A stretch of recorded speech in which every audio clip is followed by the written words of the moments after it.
Emerson is an interesting person in the history of Western philosophy because he wasn't primarily a philosopher. He was primarily an essayist, a lecturer, and he wrote literature. And he ended up inspiring a lot of philosophical and spiritual movements in the United States. This theme of self-reliance, or of relying on oneself, of cultivating inner strength, is something that we're going to be seeing a lot in this unit. So I think this is a good place to kind of start. The first thing that you need to know about what Emerson is trying to say in this piece, I know it was kind of a difficult read. He's writing in this kind of older English style, so it's not clear what he's saying. What you need to know to understand what he's getting at is the philosophical movement that he kickstarted in his writings, which is called transcendentalism. If you're someone who looks at New Age philosophy, you will have seen some of the concepts in transcendentalism before.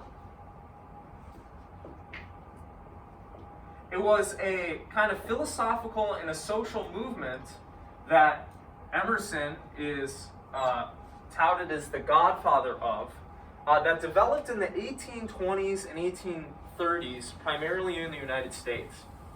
It stresses the inherent goodness of human nature, which is kind of an idea that we see running through the philosophy of Rousseau. The inherent goodness of humans, the corrupting nature of social institutions, and the importance of personal independence.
As we go through the lecture today, try to do your best not to view and understand what Emerson is going to be discussing just in terms of this kind of Western scientific modernist perspective, which we are all kind of unfortunately conditioned into by the kinds of Western scientifically minded, objectively minded education that we receive in the West.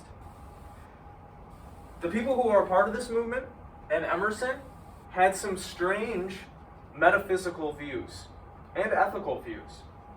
So do your best as we go through this lecture to kind of keep an open mind and try to feel into the kind of truth that Emerson is trying to describe in this essay.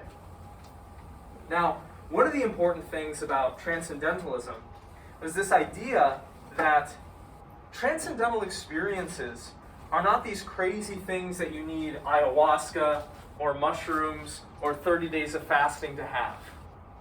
All right, transcendental experiences or spiritual experiences, things that are inexplicable that have a profound effect on you, are not things that you need to, rely on external substances for, and they're not things that are limited only to engaging activities in the church or hiding yourself away like a monk in a cave somewhere.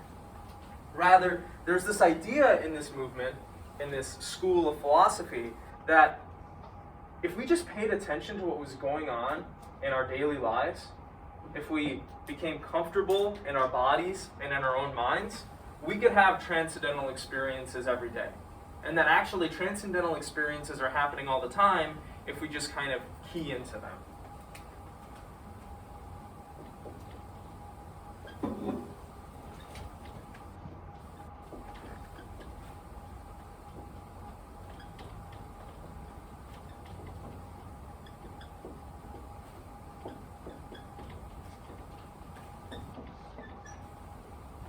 You don't need to go on an ayahuasca trip to have a profound transcendental spiritual experience. You don't need to take acid. You don't need to have fasted for 40 days and 40 nights in the desert somewhere. Rather, there is a sense in which, and we'll talk about this later, what it means to be human is that it means to be connected to this divine oneness that is in all things, according to Emerson. And if we just get in touch with that divine oneness and we pay attention to it, we can have transcendental, meaningful experiences ourselves. And we can cultivate a sort of meaning and see ourselves as operating as one small part of a larger interconnected whole. There's also this idea that's closely related to this, that there is some sort of unity between nature and consciousness.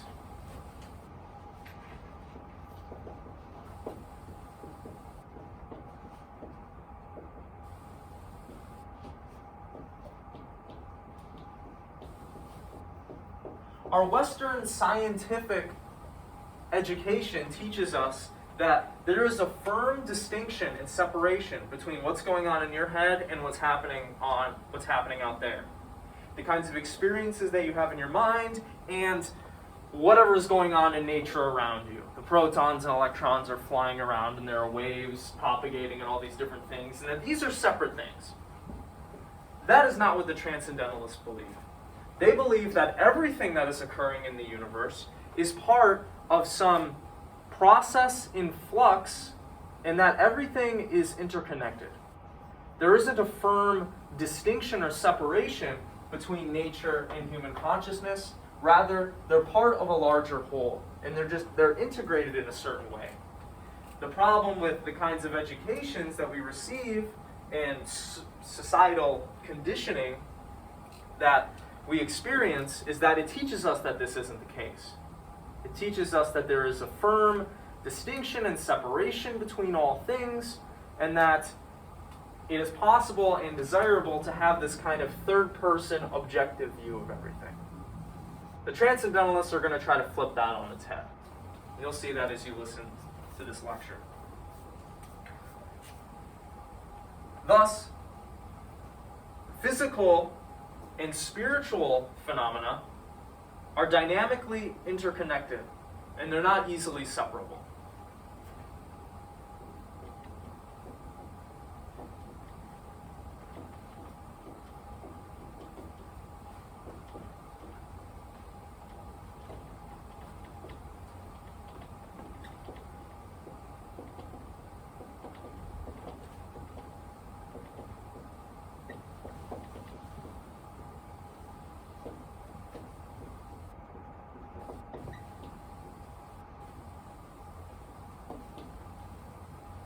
The way things actually work and operate is such that there isn't a firm boundary between what's going on with you and what's going on with everything else around you. Rather, it's all connected in some sense, and it's all interdependent on each other.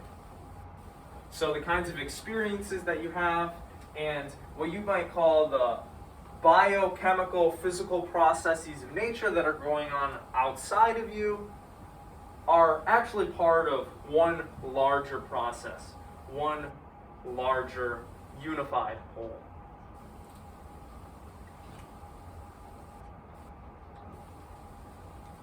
We can kind of use these ideas to provide a general outline of what Emerson talks about in this essay and the kind of philosophy of life that he advocates for. Emerson stresses a philosophy of life which is a kind of radical spiritual individualism based on self-reliance and personal authenticity.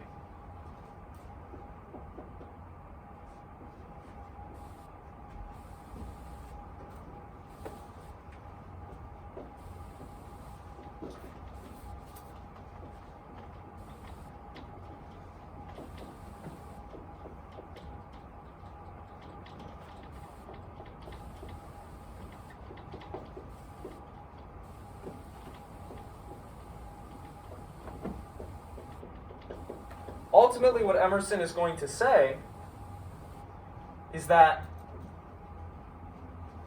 what it means to live a meaningful life in which you find security and peace and happiness is one in which you cultivate an inner strength and an inner trust in your own abilities and your own experiences, and that you don't model your life just after what people tell you to do, what people tell you to think, or what other people think is right. Rather, there's this thread in Emerson's philosophy that insofar as everything that you think, value, and believe needs to be filtered through your personal point of view and consciousness, you need to develop a relationship with your personal experience. And you need to develop a trust on your own intuitions and the knowledge that you have of things, instead of outsourcing your happiness, your security, and your knowledge to things outside of you.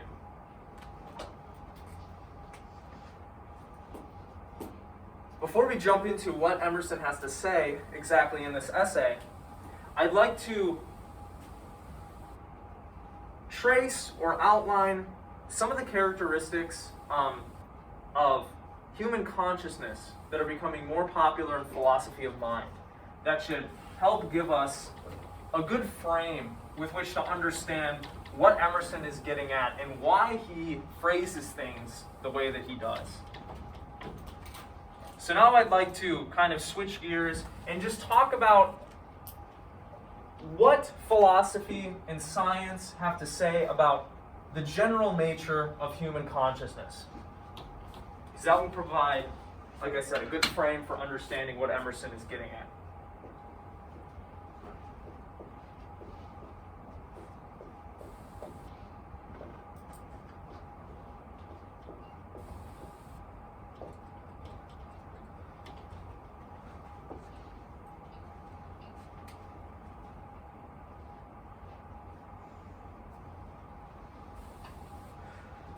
The kinds of educations that we receive, and that the field of science is touted as the supreme arbiter of truth, blinds us to some of the characteristics of human consciousness that are very important for us to get a grasp on if we're going to understand what it means to be human and how it is that our experiences actually work.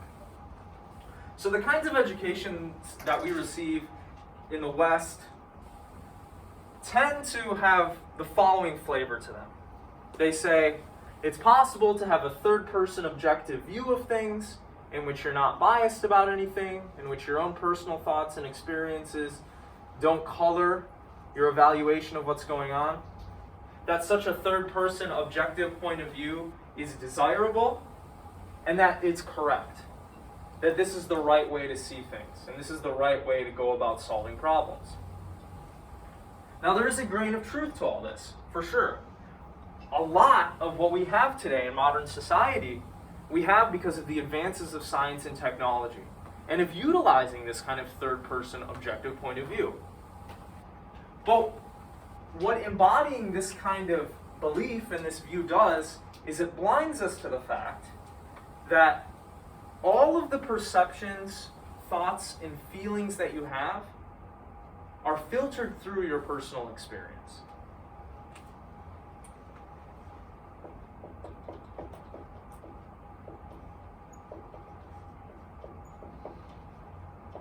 The same is true of your values and beliefs.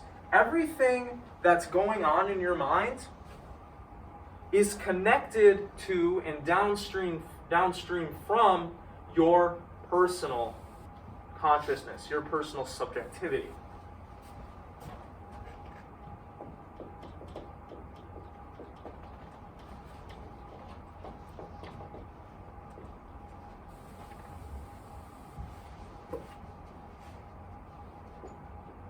The same is true of our scientific theories. The scientific theories that we develop through the lens of personal experience. as much as we try to be objective, as much as we try to have a third person, impersonal view of things, all of that is downstream from the operations of individual personal subjectivity. So even the scientific third-person point of view is only possible because we first have a first-personal point of view.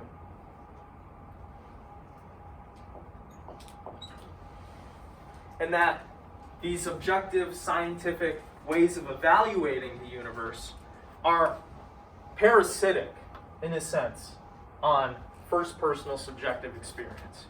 And there's no getting around that. That's just the way our minds work. This has profound implications for what it is that we think and believe and value. We have a great deal of control over what it is we think, feel, believe, and value. And let me make a case for that here.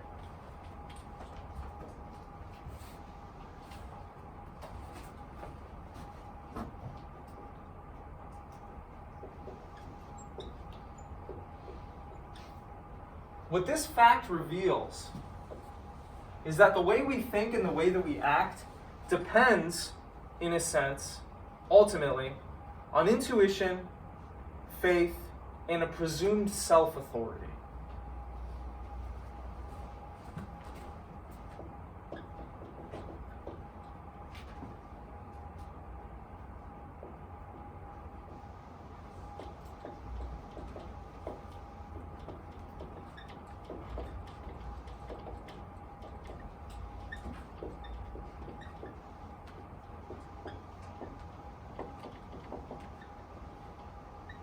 This is a very deep, profound point.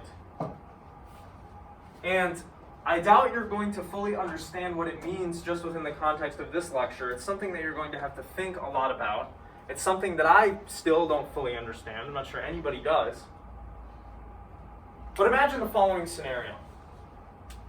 You're having a conversation with someone, and you're talking about your beliefs, you're talking about what's true, you're talking about the facts of the situation, and you're talking about the evidence for a particular claim. What grounds do you have for assuming that your reason is producing truth when you reflect on things? Or when you're looking at evidence? Or when you're making scientific claims? When we look at the world and we gather evidence for things, what we're doing is we're presuming not only that our senses are working correctly, but that our minds are processing the information in the correct way. Right? Can we ever know that that is the case? We can't ultimately prove it. It's a leap of faith that we kind of have to make in our own reasoning and mental capacities. We implicitly placed a trust in our own sense organs working properly, in our own rationality operating correctly. We can't ever prove this to ourselves. We can't ever prove this to others. There's always reason to doubt that the way that I'm thinking or what I'm seeing doesn't actually line up with the way that things actually are. We need to have some sort of faith that that is the case in order for any scientific or third personal claims to get off the ground. We have to have some sort of implicit authority that we place in ourselves in order to trust the information that we're getting from our environment. And this authority is not ultimately rational, or at least it's not rationally justifiable. Nor is the faith that we place in the fact that our sense organs are working properly, that our brains are not processing information incorrectly, that there isn't something in here that's mucking things up when I'm trying to understand the world. All of our perceptions, thoughts, beliefs, feelings, and theories, insofar as they are filtered through personal experience, and we can never prove that our personal experience matches up one-to-one with objective reality means that everything that we think and believe requires us to implicitly assume that things are working right in here, that I'm actually seeing what's going on, that my capacities are working in the right way. This is a very profound idea. And what this reveals to us is that our thoughts and our beliefs and our values don't rest on some sort of objective, logical basis or firm ground, but rather on a ground like this, a ground that is constituted by intuition, faith, and a presumed self-authority.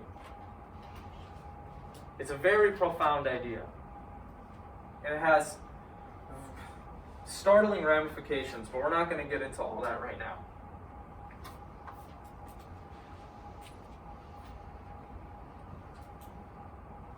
A closely related point, and one that we're going to need to meditate on if we're going to understand what Emerson is saying,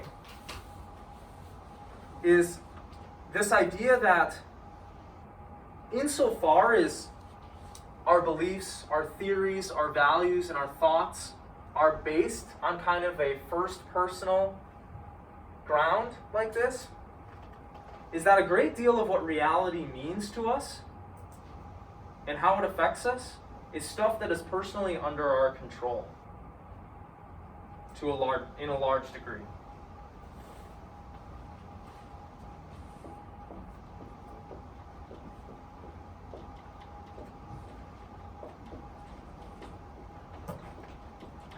Now, this isn't true for all of reality, right?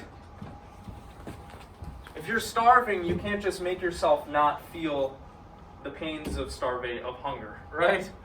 There are things that are not within your control. Things that are happening out there and things that are happening in your own mind.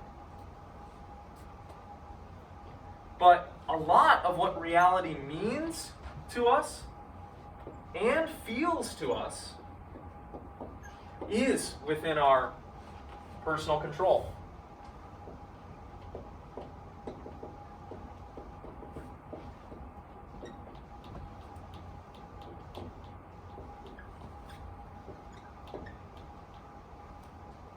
It would be not only a mistake, but it would be a bad idea to think of yourself as a helpless victim in life who is being tossed and thrown around by the winds of fate and natural processes. First of all, we're never going to be able to prove that. Second of all, it's not true. The thoughts and the feelings and the emotions that you have are not you. When you feel anger at somebody who cuts you off on the road, when somebody lies to you and you feel sad, when you get betrayed by someone that you love, you are not those thoughts and feelings. You're the thing that's watching the thoughts and the feelings. You kind of see what I'm saying? You are something that is, whatever it means to be a conscious human, you are something that kind of stands over and above the thoughts and feelings and beliefs that you have. You are not merely equivalent to the set of your thoughts, feelings, and beliefs.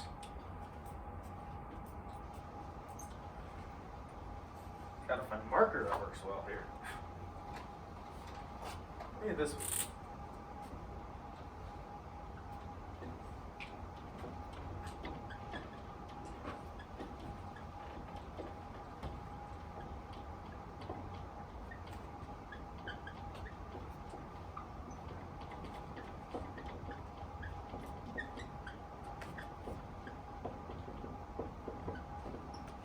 Whatever it is that we are not our anger. We are not equivalent to our desire for food. We are not equivalent to our belief in God, whatever it is. Rather, we are the thing that is aware of those thoughts and feelings and beliefs. The thing that is watching the thoughts and the feelings and the beliefs that move before us.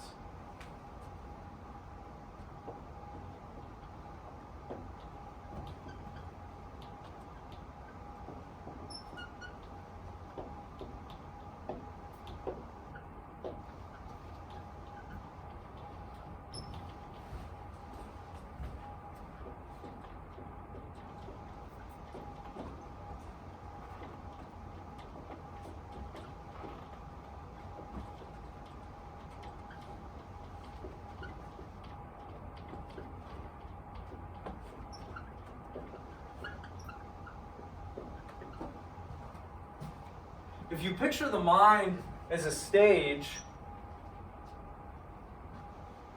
what you are is kind of like the audience. And the thoughts and feelings and beliefs that you have are what's kind of moving in front of the stage that you're looking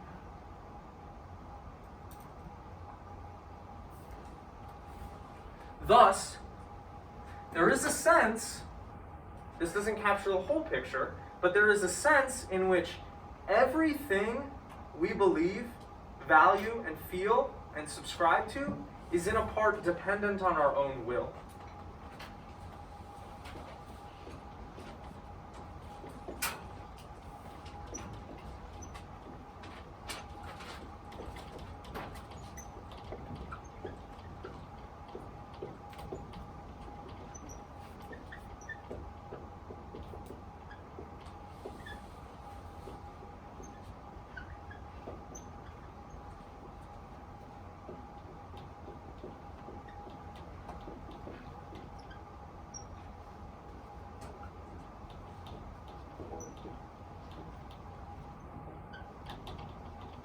Now, it is true that you do not have direct control of what you feel or what you believe or what you value, but you do have indirect control over all of these things. If you don't believe me, I'd like you to run the following experiment with yourself.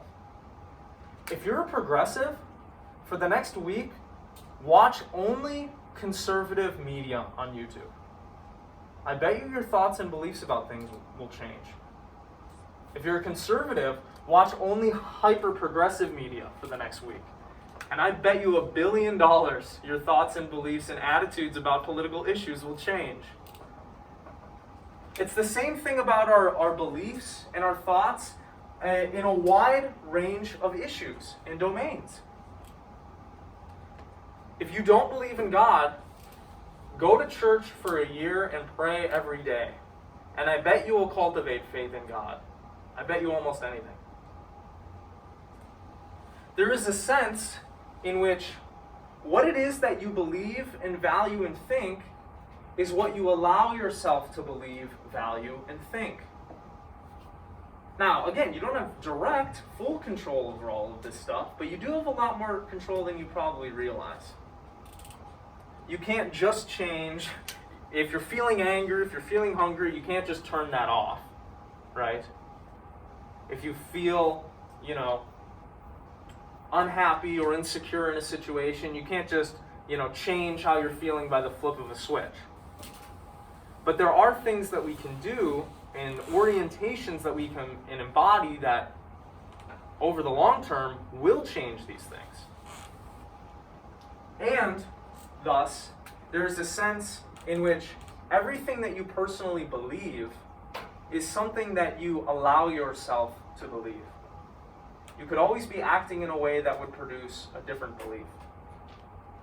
Now, I'm not telling you to go out and change all of your beliefs and values and feelings about things.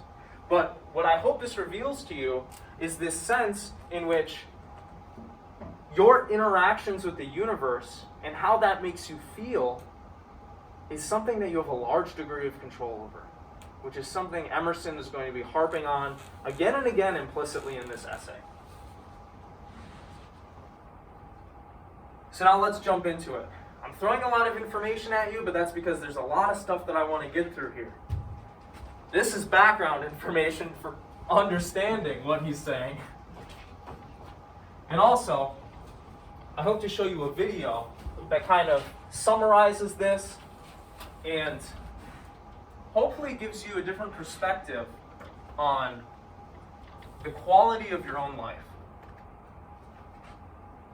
and how you can affect that.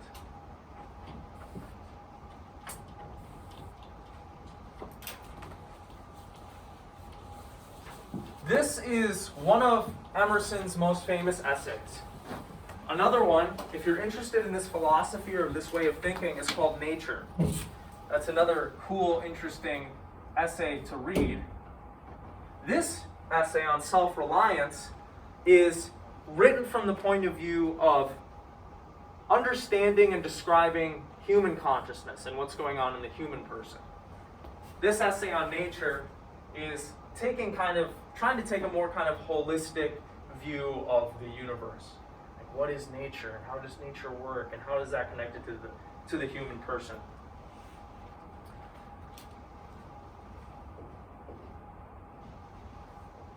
Like Rousseau, one of the things that Emerson is going to argue in this essay is there is a sense in which the social institutions we're a part of have a corrupting influence on us. And more generally, or I don't know, maybe more specifically, depending on how you look at it, he implicitly makes the argument that there's a sense in which the development of science and technology has made us weaker and dumber.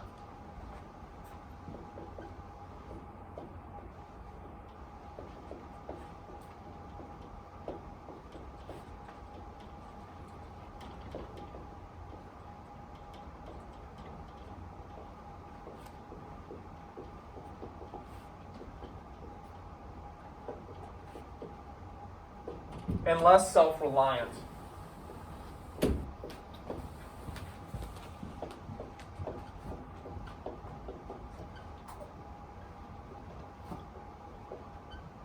Due to the amazing wealth we were able to generate due to technological advancement in social advancement by how we set up social institutions, economic advancement with how we set up our economies, as we have been able to generate a lot of wealth for ourselves.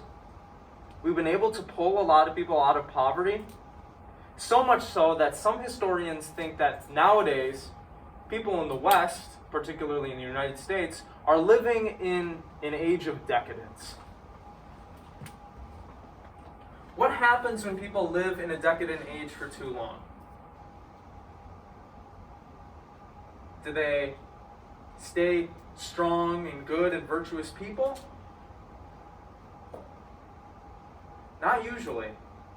Once you have access to a whole bunch of wealth, once you have access to a whole bunch of comforts, it's kind of easy to slide into a more complacent, lazy way of life. And a way of life that is not self-reliant, right? We are reliant on all of these social institutions and social networks to provide things for us. Right? We're dependent on the economy to feed ourselves. We need a job so we can have money, so we can pay for food.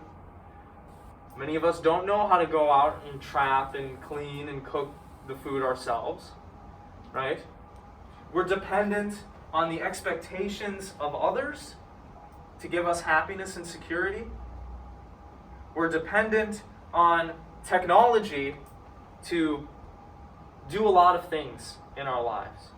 A lot of things that we don't even need to be doing, but now that we have these artificial needs and desires, we do need to do them, and that makes our lives infinitely more complex and infinitely less self-reliant.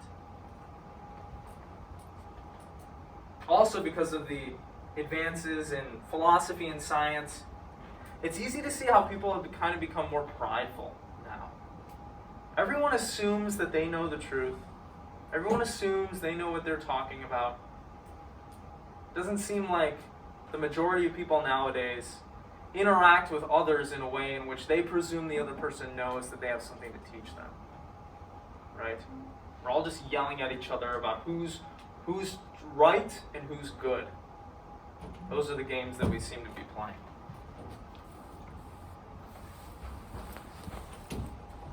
Something that Emerson is going to try to beat on, and something he beats on a lot in this essay, is this idea that if we want a happy and fulfilled life, we must learn to express ourselves authentically and trust in our own thoughts and abilities.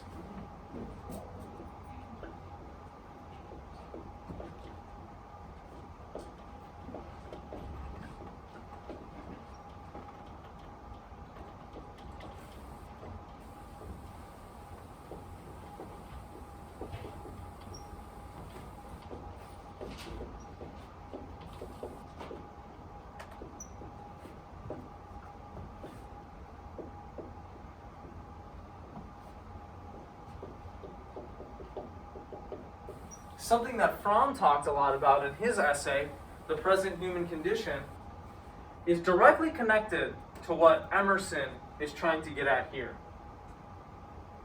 We have grown up, and this is inevitable insofar as we live in society. We've grown up in a situation, in a society that has conditioned us to think and act in certain ways. And that is, it has conditioned us to conform with a certain socially acceptable way of life. Right?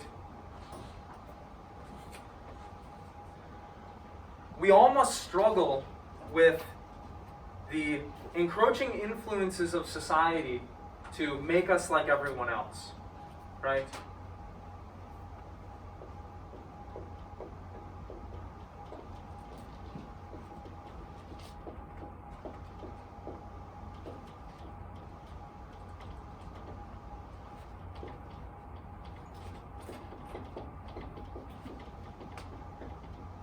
Whether it is explicit or implicit, society teaches us or conditions us to forsake our own individuality and not to rely on our own instincts and our own thoughts and our own abilities. Right? There's a very real sense in which our security, whether we feel secure in our lives, whether we think of ourselves as valuable, what we know, and whether we're happy depends on external sources.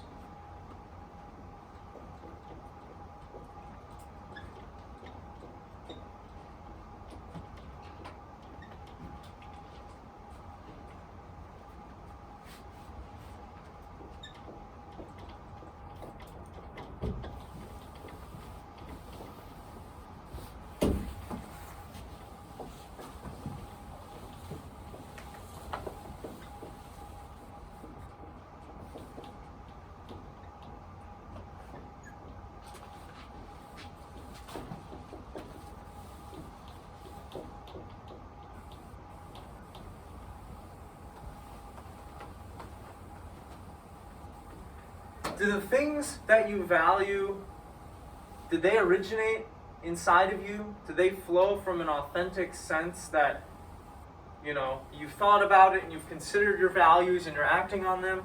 Or have your values merely been instilled to you from outside, through society and culture? Does your own personal evaluation of yourself depend on you, or does it depend on others? Right? If you think you're a loser, is that because you're trying to live up to their expectations of you? Or whether or not you're living up to your own principles?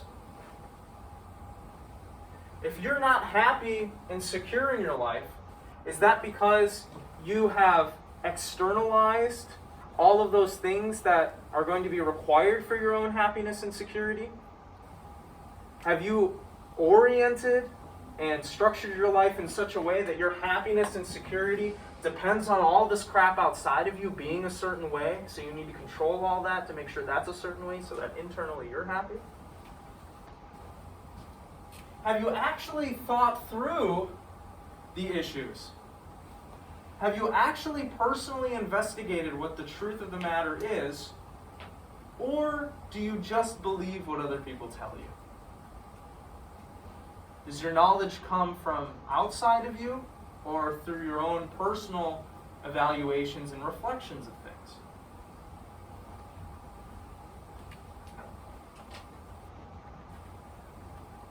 Doing this is not going to bring us happiness or fulfillment,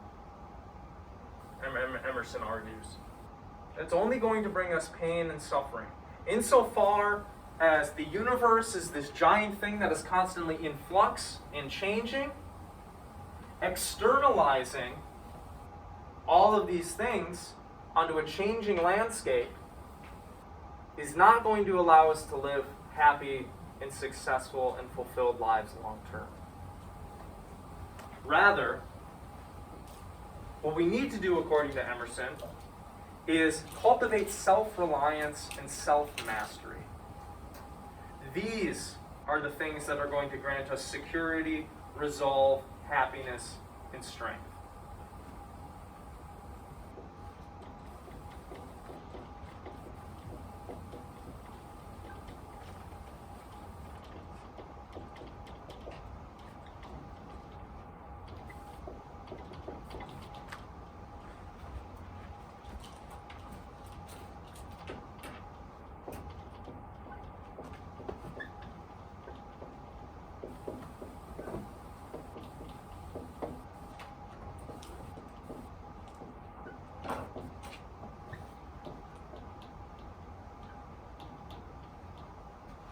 If we learned to organize our lives properly, if we learned to trust our senses, trust our intuitions, trust our beliefs and experiences, and if we internalized the requirements for happiness, we don't need to worry about anything else out there, okay? If we develop and live up to our own internal principles, if we don't depend on a bunch of external crap for our own security, if we cultivate an inner strength and resolve to make it through the trials and tribulations of life, that is going to be what allows us to be happy and fulfilled. And that is the best way to go about things. Not only is that the best way to go about things, there is a sense in which it can't be any other way.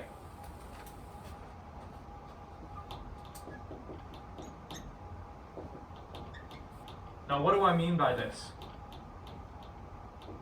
It gets back to what we were talking about earlier in that section, General Notes on the Nature of the Mind.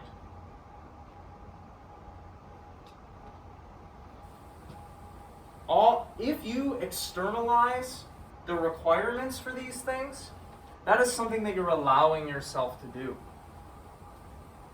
If you have not cultivated a sense of inner strength or resolve to be able to make it through tough times, that's something that you've allowed yourself to do. You have not organized your life properly. You have not faced your fears. You have not integrated your conscious and unconscious mind. If you depend on a bunch of external crap to feel safe, that's something that you've allowed yourself to do. So there's a sense in which the happy, fulfilled life can't be any other way. It is this way because there is a sense in which what reality means and feels to you is up to you. You have some sort of inner control over that stuff. Emerson talks about this in the last paragraph. So use all that is called fortune. Most men gamble with her, and gain all and lose all, and her wheel rolls. But do thou leave as unlawful these winnings, and deal with cause and effect, the chancellors of God. In the will, work and acquire, and thou hast chained the wheel of chance, and shalt sit hereafter out of fear from her rotations no more. A political victory, a rise of rents, the recovery of your sick, or the return of your absent friend, or some other favorable event raises your spirits, and you think good days are preparing for you. Do not believe it. Nothing can bring you peace but yourself. Nothing can bring you peace but the triumph of principles.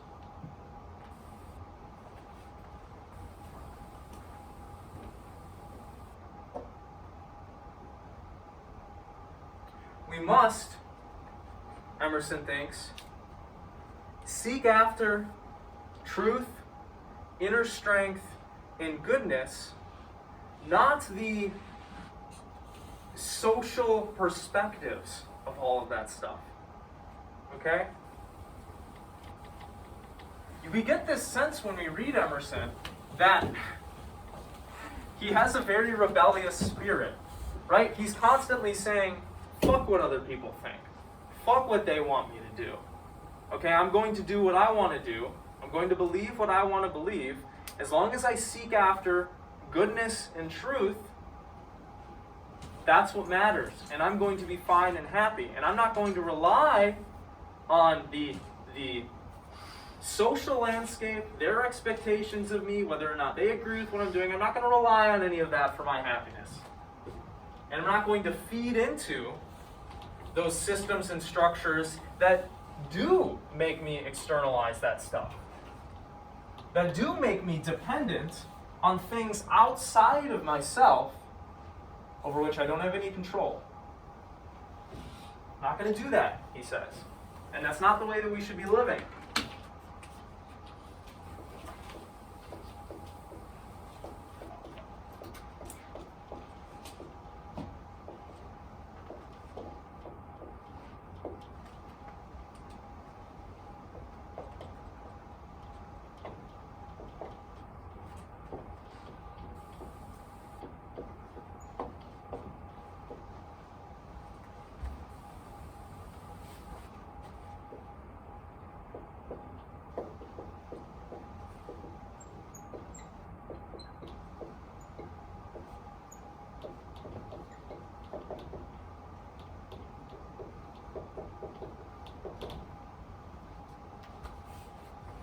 I, Emerson says, am going to rely on my intuitions and my skills and my beliefs.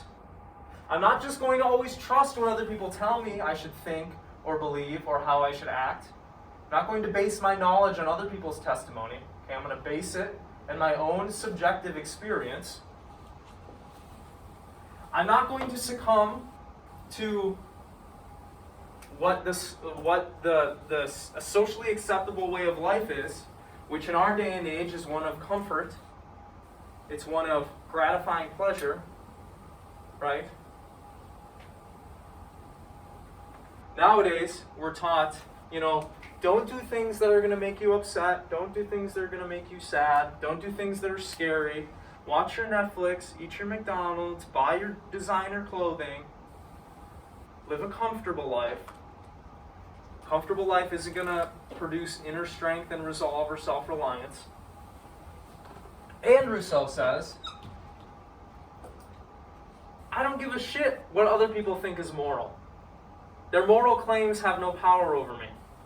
Somebody tells me I should be doing this for that, or I should be, helping out people in a distant country that I don't have any feelings about. No, I'm not going to do what people tell me to do. I'm going to do what I feel is right, what I feel is moral. There is a radical kind of individualism inherent in all of this, right?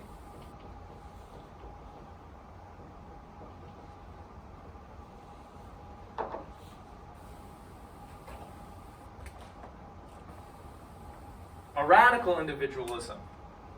Because Emerson thinks the only way we're going to be able to live a fulfilled and happy life is one in which we learn to rely on ourselves, and then we do that. Because there's a very real sense in which everything that we go through in life and experience is something that we must do alone. A lot of people are afraid to die alone. You are going to die alone. Doesn't matter if you have people surrounding you. Nobody else is going to be able to go through that experience with you. Nobody else can feel what you feel, experience what you experience. Everything, in a sense, that you feel and think and experience, you do so alone. So you better get comfortable with yourself. And you better strengthen yourself from the inside out. Another thing that he harps on, and here we see, I don't know if this is an influence from Eastern philosophy, is this idea that we should seek to live in the present moment, not schizophrenically between the past and the future all the time.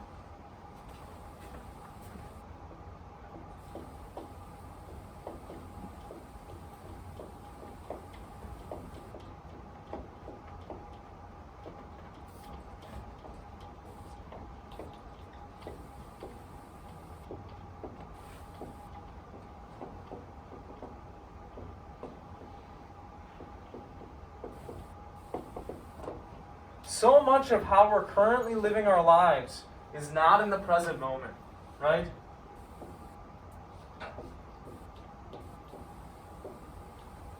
You're probably doing it right now in this class. You're thinking, what am I going to have for dinner later? How am I going to organize my schedule so I can get my homework done in the next few days? What do I want out of life in the future?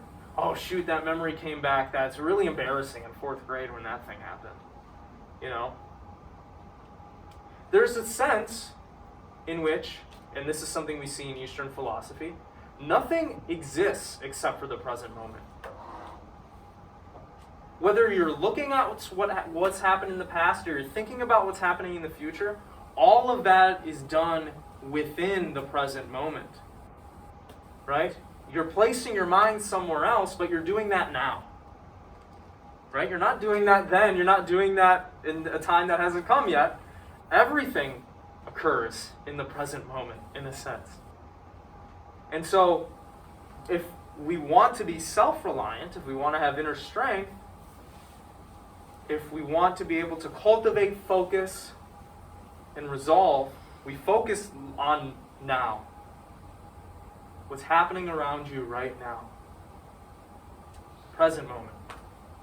Not constantly worried about the future, not constantly regretting the past. And this is where it starts to get a little weird. Not sure if y'all are spiritual or not. Emerson definitely was. And we see in New Age philosophy, there are the seeds of what Emerson is talking about. The reason all this is possible, and the reason that we should cultivate self-reliance, is because we are all participating in the divine oneness that is God. God is in all things, and we have a direct tie and access to God if we look within ourselves.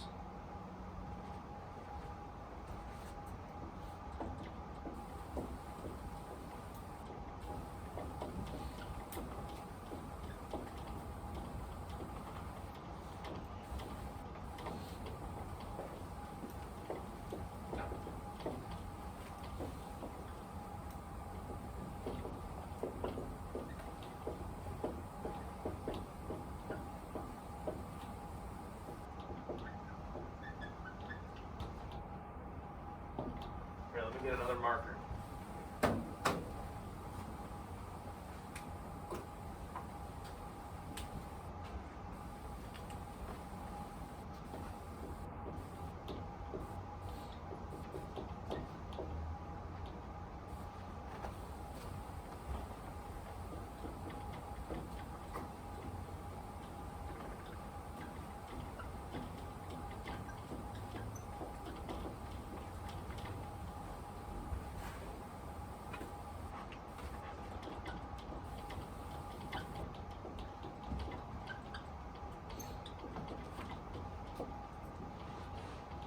If you don't feel like God exists, or you don't have a connection to God, that is because you have, and society has contributed to this as well, created a mind that does not look, or does not consider, or does not feel into these things.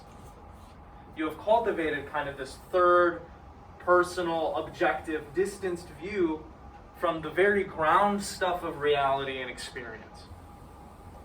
But if you were to spend time with yourself, with your own consciousness, you would be able to see that through these transcendental experiences, there is a sense in which God is within you.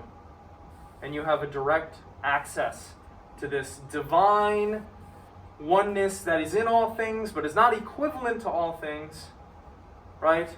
God is in me, God is in you, God is in the stones and the buildings, but God isn't the building, God isn't you, God isn't the stone or the buildings. This kind of view is known theologically as panentheism. God is in all things, but is somehow the same and separate from all things, and is not equivalent to the set of all things. Because again, even this language about there being things that we can distinguish from one another is in a sense mistaken. Because everything is a part of this one big God process thing.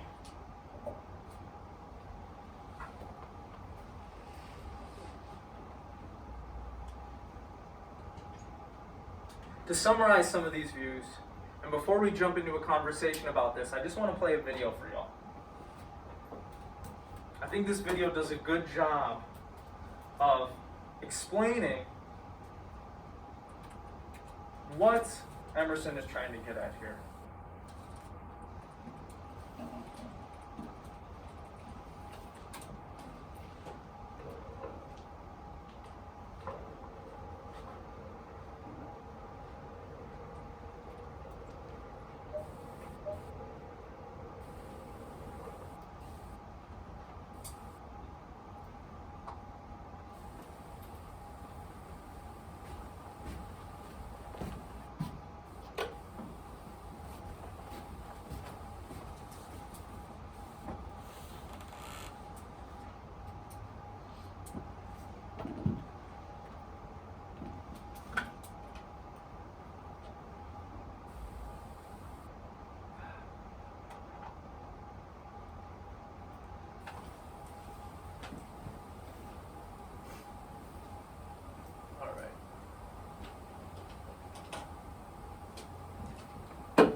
Writer, lecturer, and philosopher Ralph Waldo Emerson is regarded as one of the primary founders of American literature and can be credited with inspiring many prolific writers, writing styles, cultural perspectives, and philosophical movements.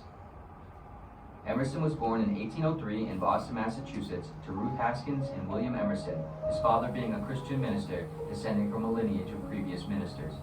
During his adolescence, Emerson studied at Harvard University, and following graduation, he would go on to teach at his brother's school for young women. After several years of teaching, he would then enroll into divinity school at Harvard to train to become a pastor. In 1829, he was ordained into Boston's Second Church and would spend the following 3 years or so as a pastor. During this time, however, Emerson would find an increasing sense of detachment and disagreement with traditional religious practices and ways of thinking. Specifically, he found that contemporary Christianity countered and sedated the very essence of human spirituality that it was supposed to inspire. Around 3 years after becoming a pastor, and after about 1 year following his first wife's young death of tuberculosis, Emerson resigned from the church.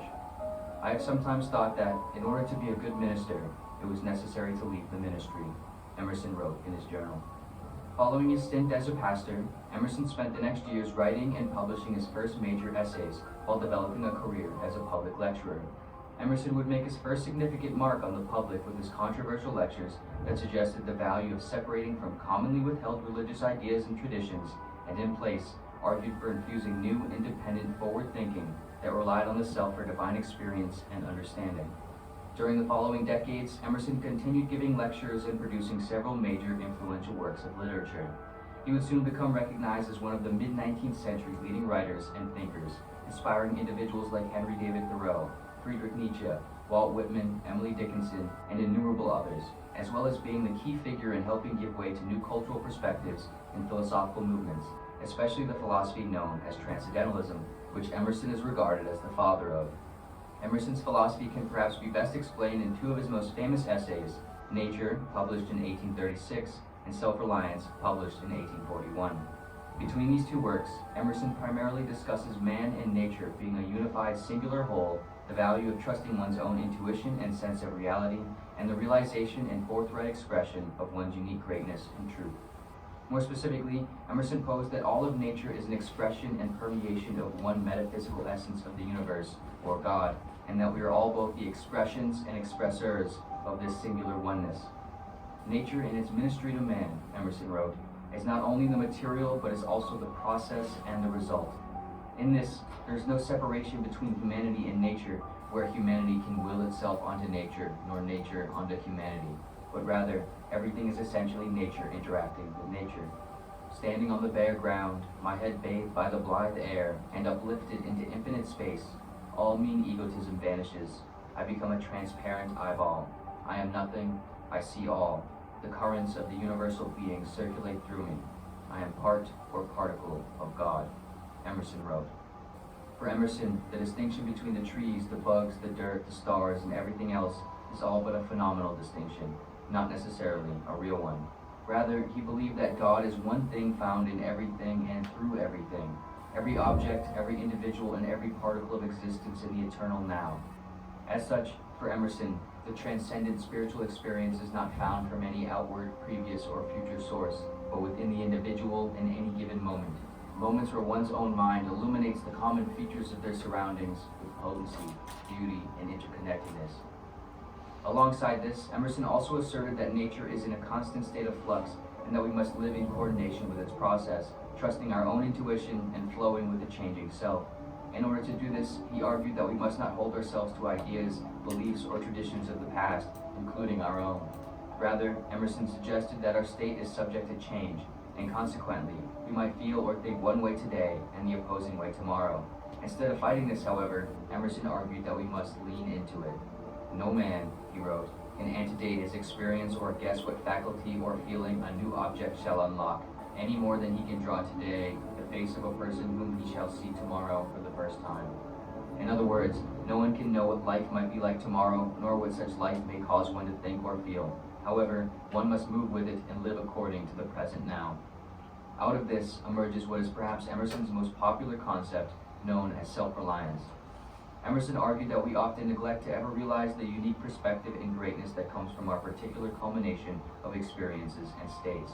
not because we don't have access to such greatness, but because we are often held back and pulled away from it by others and systems of convention. For Emerson, great artists, thinkers, writers, and so on aren't necessarily great merely because they possess access to any higher exclusive source of information or being, but because they are willing to address and express candidly what they feel in any given moment of life, despite how it might reflect on the standard norm.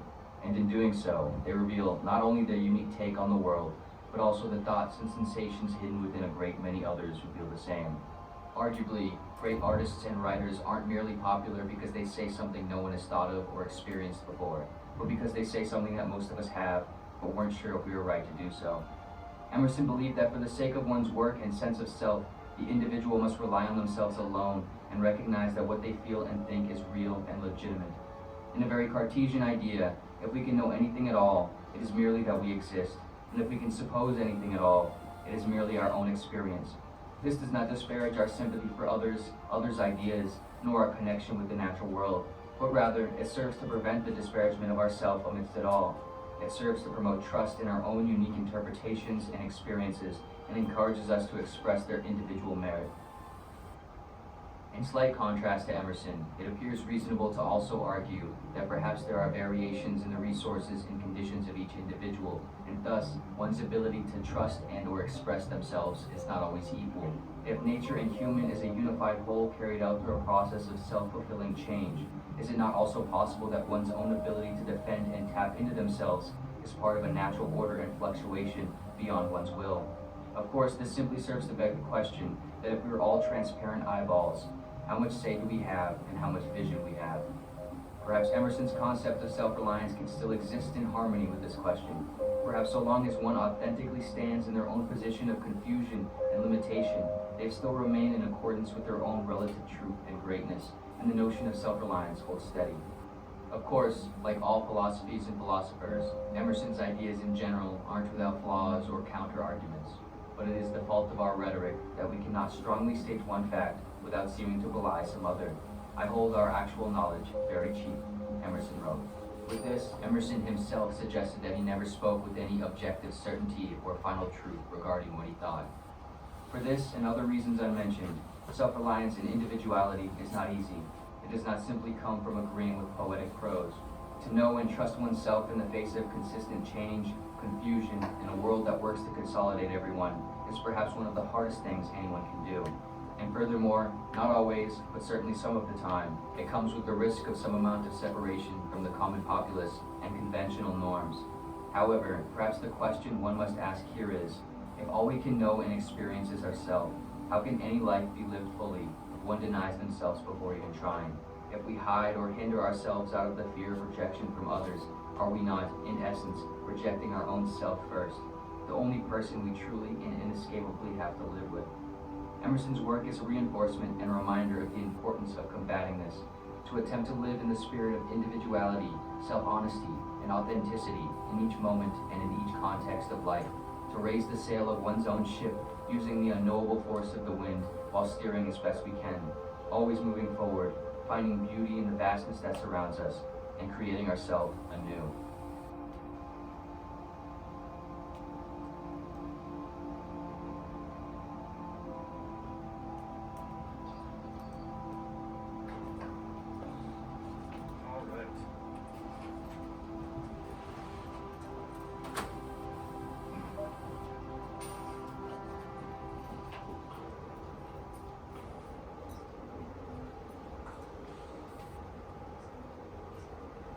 So that is an introduction to Emerson's take on things. If you like money, this song is for you. What do we think about it? Do we like it? Do we hate it? Is it useful? Is it not useful? Is this a good way to try to live our lives? I think it's above my head. Above your head? Yeah. Like, I don't really get it. I'm not sure yeah. Yeah. What you get is what's true to you in a sense, and that's what's most real. Not really getting a whole... Like, I agree with what he said. Like, I think we do have the ability to, like, change our thoughts based on, like, what we surround ourselves with. But Ever since you said that, I'm not gonna lie, I haven't really grasped anything else. Like, I don't know. Yeah. It's not something that, well, again, the difficulty might be Emerson didn't claim that he was describing exactly objectively what's going on, right? It's filtered through his personal experience. And we don't have access to that, so I guess we can't feel into or know the kinds of truths he's trying to ultimately convey. But yeah, a lot of it goes over my head too. Yeah, when I read this morning, I had no idea what he was saying. I was like, I grasped it. Little things this was not what he was reading at all. But I do really agree with the point that all have this individual view on the world. We could all write the same we could all write an essay on the same topic, but each one of us is gonna write that differently, and I think that's so unique to everyone. So well, why do I even live in this world where I'm just living in a capitalist machine, doing what everyone else is doing? I mean, you kind of have to take ownership of your own individual experience, because no one's gonna do anything the same way that you would do it. And it's really cool, I think, as a human being. And I do completely agree with him saying we are connected with nature. It's all just one. We're not above nature. We're not below. We just are part of it. And when it's something like that's a feel I've always had. Just I don't see myself outside of nature. I'm within it. And unfortunately, our modern day society doesn't really value that. And we're kind of destroying nature as we build up the world that we want to live in as humans. But I think going more back to that nature root and realize what we really are part of that, and how that feeds into us, and all that energy is just really important. So yeah, some of it's over my head, but some points he makes, I'm just Well, another thing is, this is not an easy read, because his language is very different from ours, right? And he's writing a different style, and yeah, I mean, I read this, and I had to really pay attention to try to even track what he was saying in every sentence.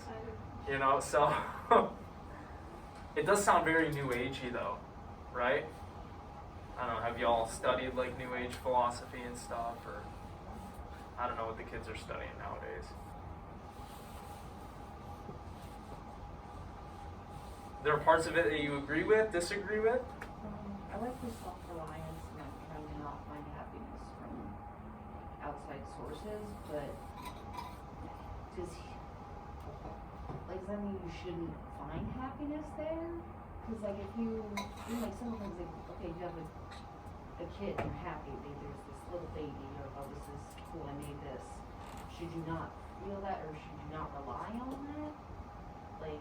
That's a good question. It just kind of scares me to be okay, if you rely on yourself, that's okay, but if you can't be happy about other things, then do you just live alone and only talk to yourself and not that part kind of confused me. Right. Does anybody have any ideas? Is there a way we can reconcile these two views? I think you can get happiness from external factors, because obviously you're going to no matter what. We literally live in this world where everyone's connecting, you go and get Starbucks and making happy. But I think the point is just don't completely rely on that, because if Starbucks goes away, what am I gonna look forward to?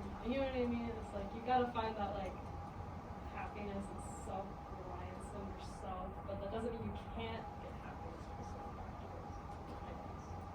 That's that balance, That's how I would respond too. I would say it's great if you find happiness in the world and stuff out there. But if you become dependent on the world to make you happy, that's the issue. So maybe that means becoming content with not having a lot. This is one of the threads that we're going to see in this unit is a lot of these philosophers and a lot of these people that we're going to study think that ultimately you're going to lead a more fulfilled life if you condition yourself to be content with little. And what I mean by that is content with little external things. Structure your life in such a way that you don't need the latest fashion item, that you don't need the new iPhone. You know, that stuff doesn't, your happiness doesn't depend on that. But yeah, I don't see a problem with finding happiness and stuff out there, because we all do that, right? This makes me happy, right? Chipotle Thursdays makes me happy.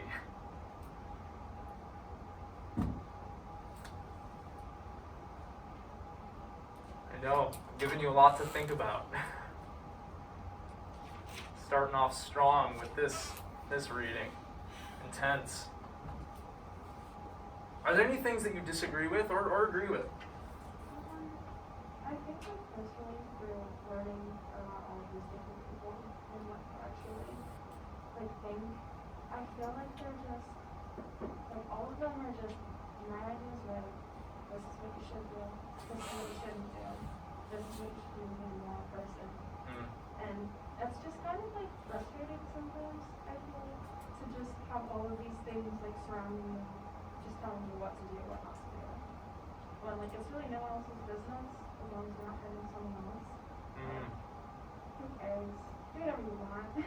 So then how do you feel about what Emerson is saying here? He's like, you gotta find out what's true. Like you. Don't listen to, Mill, don't listen to Kant. Don't listen to Descartes, okay? I feel like why listen to you? Like, what's your big, like, what is his big, like, what makes him more reliable than everyone else? Yeah. I suppose if you tell people,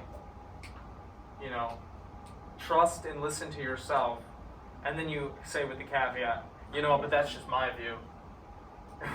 Maybe that kind of helps. It seems like that's kind of what Emerson is trying to say. But, again, everything that was just presented to you, with some liberties taken by me, is what Emerson believed.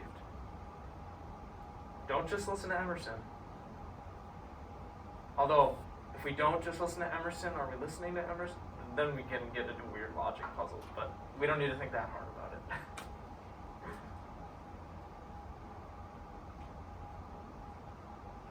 Are there any glaring flaws?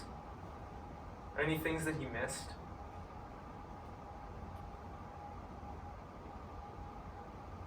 I think this idea of you shouldn't conform is great in theory, but you literally could not exist in a modern day society if you don't conform to some extent.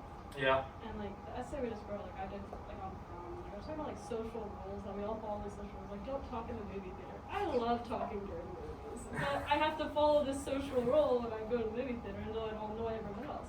But if it was up to me and I was living by my own way of wanting to live, I'd be talking during the movie the entire time. But that's what I like to do. I like to talk about what's going on with whoever I'm watching it with.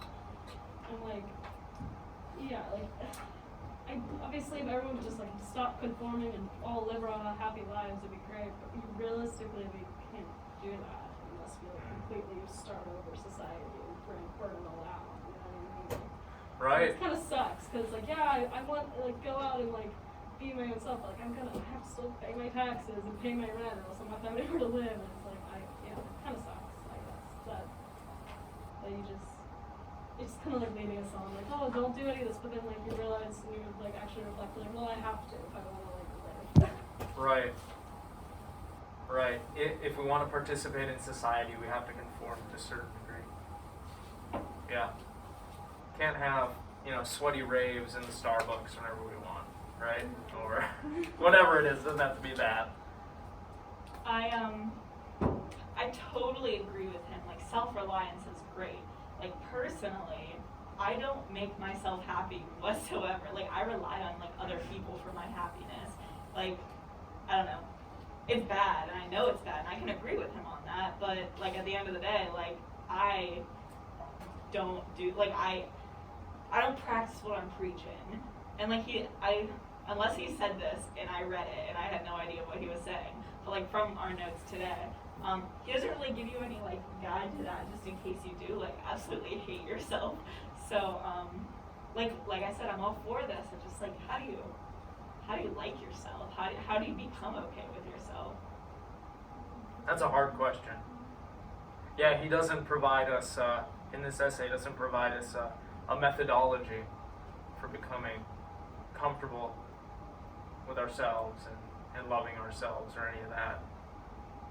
He just says, you should probably do it. Yeah, like I know that, and I've known that, but that hasn't really changed anything. You're like, that's not helpful. I know Yeah. what I'm supposed to do. It's how do I get there? Yeah. Yeah, it's a great question. Does anybody have any answers? Yeah? Just like, you're gonna be the most critical to yourself because you're like who you know the best. So like, I don't know, sometimes when I'm like, I also deal with like absolutely hating myself and like, it's not great.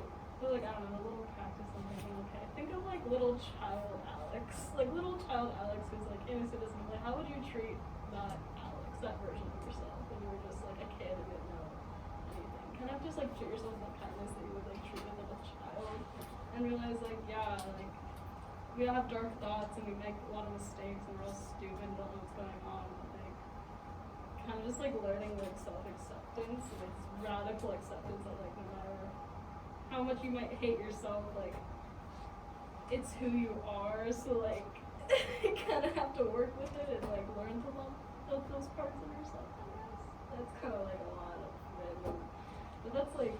I struggle with that too, and I've really been trying to figure out like how do I not hate myself. And those are some small things that like I feel like helps. I don't know if it'll help you, but Honestly, I don't know. It's if, this self-criticism, this negative self-talk seems to be a universal human experience, right? Nobody is completely happy with who they are, right? But I do think that we're often more critical than we need to be. Maybe one thing we could try doing is to interrupt that negative self-talk that happens when we make a mistake or when we think something that we think we shouldn't think. I hear that works well for some people. But I think what you've hit on is something that everyone struggles with. Yeah. It's hard. I don't have the answer. Maybe you do. You just look.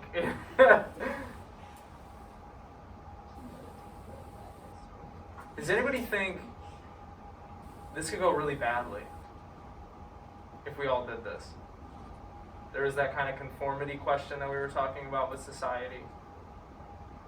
And then there's the extent to, do I want that guy doing whatever the hell he wants, regardless of what I think? That could be bad, maybe. What if he wants to murder someone? Should we not tell people that there are certain ways to live or certain ways to think?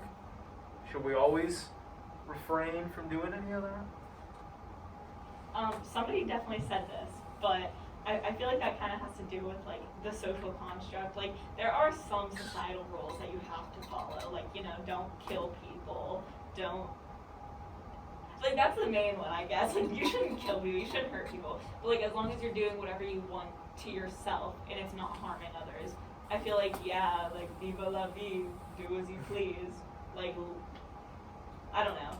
I have a very libertarian mindset on that. Do what you want, just don't hurt other people. I don't care. I don't know. So yeah, I think as long as you're not doing anything wrong. I mean, see now the question is what is wrong? But like I said, don't kill people. That's the main one you gotta stick to. There are some smaller ones, but that's the number one thing. Right. Yeah. Yeah, and then of course the flip side is we sure love judging others and we sure do it a lot, right? There's some use to that. I wonder if we all go overboard sometimes doing that. And judging ourselves, right? This is the conversation we just had.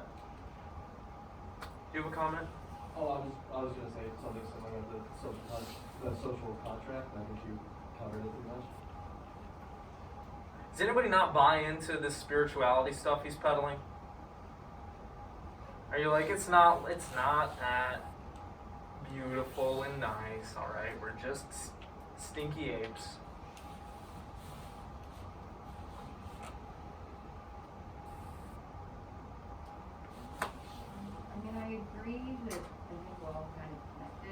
some way, but I think the way he kind of made it sound was like that Christianity view of God, which is a little messy, but I like where he's going. Okay. Yeah, I mean, it was clear that he was not content with the way that the church was talking about spirituality, right? So he kind of he was like, I don't think this is really what's going on. A lot of Protestant and Catholic forms of Christianity do have a more theistic view of God as like a super agent up here. There is a sense in which what Rousseau is talking about is more in line with what some sects of Orthodox Christianity espouse, which is you can conceptualize God as like a super agent above all things, and like a person that has beliefs and feelings and acts. You can also conceptualize God as the arena in which everything is occurring. This is a much more impersonal view of God, right? It's kind of like this.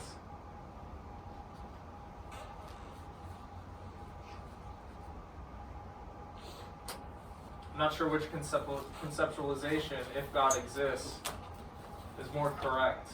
But a lot of what Christians argue about is the extent to which God is, or the degree to which God is this and this, or this and not this, or not this.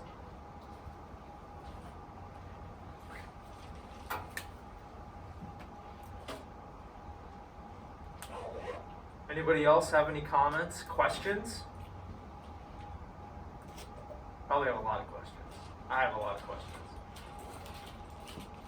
I'll just say I really do like the idea of God being like a part of everything. I think there is gonna be a God that makes the most sense to me than just like a random man sitting up there somewhere. Right, a like, bearded dude dictating like us. Zeus Yeah. that's like, Right, like I grew up Catholic and I can never connect with God, but I can connect, and I don't abide to like any religion just because like there's too many. I don't know what's right, so I just kind of choose not to believe any of them. Even though like I think they all have good parts to them, but like I confine myself to believe like that this God is just this spiritual essence that's part of everything and everything. Like, I feel like for me that's what it looks like. It's nice to see like this and like one of these like theories or stuff. right. Yeah, I mean, the kinds of views that we tend to have of Christianity and of God are hyper context specific to the Western kind of modernist scientific way of conceptualizing this stuff. There are a lot more conceptualizations of God, other traditions, other ways of thinking about these things that, aren't probably what you've been exposed to. There's a lot of views out there.